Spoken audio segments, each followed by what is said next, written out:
Hello mga ka-idol, good morning sa inyo mga ka-idol. Kakatapos ko lang mag-sounds. Tinesting ko ang aking bagong ampli. Yun, mga ka-idol. Ito yung mga ka-idol.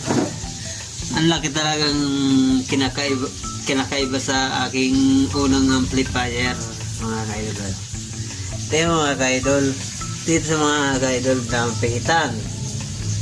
Yun, tatlong saksakan ng mic. Yun, dampitan. Mahirap din talaga magtimpla mga ka-idol. Kisa dito, kunti lang mga ka-idol sa aking unang amplifier na titimpla ko na lang agad-agad.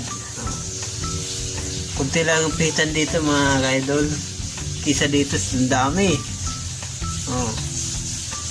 Dapat nasa tono mga ka-idol dyan. Tapos ito, yun, may pitan din dito. Kisa dito, kunti lang, 4 lang yata to, yun. Kisa dito, marami din sa kabila. Ang laki ng kinakaiba mga ka-idol. Yun. Dito lang, tatlo naman ang saksakan ng amplifier dito sa isa, pero kukunti ang pihitan dito, yun, ilan lang.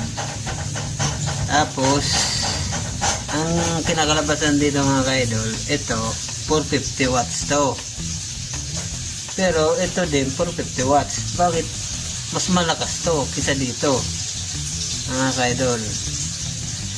Yan ang hindi ko alam mga ka-idol. Dito po sagad, dito nasa alas 9 pa lang, ang lakas na.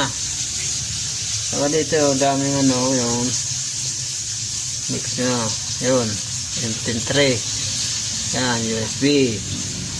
Dito din mayroon din, halos parehas din siya. Ang kinakalabas sa mga ka-idol, ito yung bago kong ampli, mahaba. Ito mixi, parehas sa walang watts, 450 watts.